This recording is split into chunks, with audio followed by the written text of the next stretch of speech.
নমস্কার বন্ধুরা, Monas kitchen and স্টোরিতে আপনাদের সকলকে জানাই স্বাগত। আমার আজকের রেসিপি মটন বিরিয়ানি। বিরিয়ানি মানেই বাঙালির আবেগ, ভালোবাসা ও অনুভূতি, সেটা চিকেন হোক বা মটন। আজকে বানাচ্ছি মটন বিরিয়ানি। তাহলে চলুন আর দেরি না করে বানিয়ে নেওয়া যাক। সবার প্রথমে আমি একটু বড় সাইজের মটনের পিস নিয়েছি, যেগুলোকে আমি আগেই ধুয়ে রেখেছিলাম। এইবার তাতে একে একে দিয়ে দিচ্ছি পরিমাণ মতো টক দই, নুন, হলুদ গুঁড়ো, কাশ্মীরি লঙ্কার গুঁড়ো, ঝাল লঙ্কার গুঁড়ো, বিরিয়ানি মশলা, আদা রসুনের পেস্ট আর একটু সর্ষের তেল। এইবার ভালো করে সব কিছুকে মাখিয়ে ম্যারিনেশনের জন্য রেখে দেব প্রায় 1 ঘন্টা। যত বেশিক্ষণ ম্যারিনেট করে রাখা হবে মটনটা তত বেশি নরম হবে। এইবার বিরিয়ানি চালের জন্য আমি কোহিনুরের বাসমতি চাল ব্যবহার করছি। আপনারা যে কোনো কোম্পানির বাসমতি চাল ব্যবহার করতে পারেন। তারপর চালটায় জল দিয়ে ভিজিয়ে রাখলাম প্রায় 45 মিনিট। ততক্ষণ বিরিয়ানি তৈরির বাকি কাজগুলো করে নেওয়া যাক। এইবার কড়াইতে সর্ষের তেল গরম করে আগে থেকে সিদ্ধ করে রাখা বড় সাইজের আলুগুলোকে ভালো করে ভেজে তুলে নেব। তারপর ওই তেলেই ঝিরি করে কাটা পেঁয়াজগুলোকে ভেজে বেরেস্তা বানিয়ে নিচ্ছি। তারপর একটি বাটিতে কিছুটা দুধ নিয়ে কেশর দিয়ে ভিজিয়ে রাখলাম। 1 ঘন্টা হয়ে গেলে মটনটা রান্নার কাজ শুরু করব।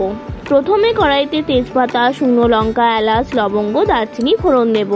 ফোড়ন থেকে সুবাস বেরোলে 4টে পেঁয়াজের পেস্ট দিয়ে ভালো করে ভেজে নিচ্ছি। পেঁয়াজ বাটা দিলে মটনের গ্রেভিটা খুব ভালো আসবে।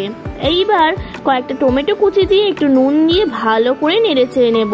টমেটো নরম হয়ে আসলে ছোট চামচে 3 চামচ মতো আদা আর রসুনের পেস্ট দিয়ে খুব ভালো করে কষিয়ে নিচ্ছি। তারপর তাতে ম্যারিনেট করা মটনগুলো দিয়ে মশলার সাথে ভালো করে মিশিয়ে নেব। তারপর ঢাকা দিয়ে রাখবো 2 মিনিট। এইবার আবার ঢাকা খুলে নেড়ে চেড়ে দেব। এইভাবে প্রসেসটা কিছুবার করব। এইভাবে মটনটা যখন কষানো হয়ে আসবে তখন তাতে একটু ভাজা জিরে গুঁড়ো আর মিট মশলা অ্যাড করে নেড়ে চেড়ে দেব। মশলা থেকে তেল ছাড়লে তাতে পরিমাণ মতো ঈষৎ উষ্ণ গরম জল মিশিয়ে লো টু মিডিয়াম ফ্লেমে ঢাকা দিয়ে প্রায় 20 মিনিট মতো সিদ্ধ করে নেব। মাঝে মাঝে একটু নেড়ে চেড়ে দেব। এইভাবে মটনটা সিদ্ধ হয়ে গেলে শেষে একটু গরম মশলার গুঁড়ো মিশিয়ে নেড়ে চেড়ে দিলেই বিরিয়ানির জন্য মটন আমার তৈরি। এইবার ভিজানো চালটার জল ফেলে 2বার ধুয়ে নেব। এই প্রসেসটা আমি 2বার মতো করব। বেশি চালটা ধোবো না, তাহলে বাসমতি চালের যে সুন্দর গন্ধ সেটাই নষ্ট হয়ে যাবে। এইবার একটি হাঁড়িতে জল নিয়ে তাতে একটু বেশি পরিমাণ নুন দিলাম। নুনটা একেবারেই দেব, পরে আর কোনো নুন দেব না, তাই নুনটা একটু বেশি লাগবে। আর দেব তেজপাতা, দারচিনি, লবঙ্গ, এলাচ, আর দিচ্ছি 1 সিপি মতো ভিনিগার আর একটু রিফাইন তেল। এইবার ধুয়ে রাখা চালগুলো তুলে সিদ্ধ করব প্রায় 80% মতো। চালটা বেশি সিদ্ধ করব না, নালে পরে দমে দিলে চালগুলো সিদ্ধ হয়ে ভেঙে যেতে পারে। এইবার একটি হাঁড়ির তলায় ঘি মাখিয়ে নিচ্ছি। তারপর তাতে 1 লেয়ার মতো ভাত দিয়ে দেব। তারপর তাতে কয়েকটা মটন দিয়ে মটনের ওপর গ্রেভিটা দিয়ে দেব। ওপর থেকে বেরেস্তা ছড়িয়ে দেব আর দেব 1 সিপি কেওড়ার জল, 1 সিপি গোলাপ জল, বিরিয়ানির মশলা ছড়িয়ে দেব আর দেব একটু ঘি। আবার তারপর 1 লেয়ার ভাত দেব।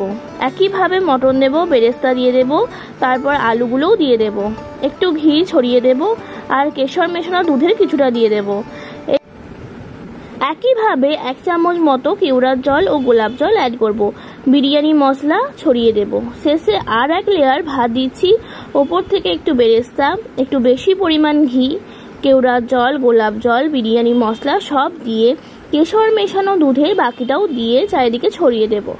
আর একদম শেষে দিচ্ছি 2 ফোঁটা মতো আতর। এইবার হাঁড়ির মুখটা ঢাকা দিয়ে দিলাম। তারপর আটা দিয়ে একটু সিল করে দিচ্ছি যাতে বিরিয়ানির গন্ধটা বাইরে না যেতে পারে। এরপর প্রায় 30 মিনিট মতো দমে বসিয়ে রাখলাম লো টু মিডিয়াম ফ্লেমে। ব্যাস, তারপরই রেডি আমার বিরিয়ানি। এইবার 10 মিনিট স্ট্যান্ডিং টাইমে রেখে শুধু আলু, মটন, স্যালাড এর সাথে সার্ভ করলেই হবে। রান্নাটা কেমন লাগলো জানাতে ভুলবেন না। আর ভালো লাগলে লাইক আর সাবস্ক্রাইব করে চ্যানেলটার পাশে থাকার জন্য অনুরোধ রইল।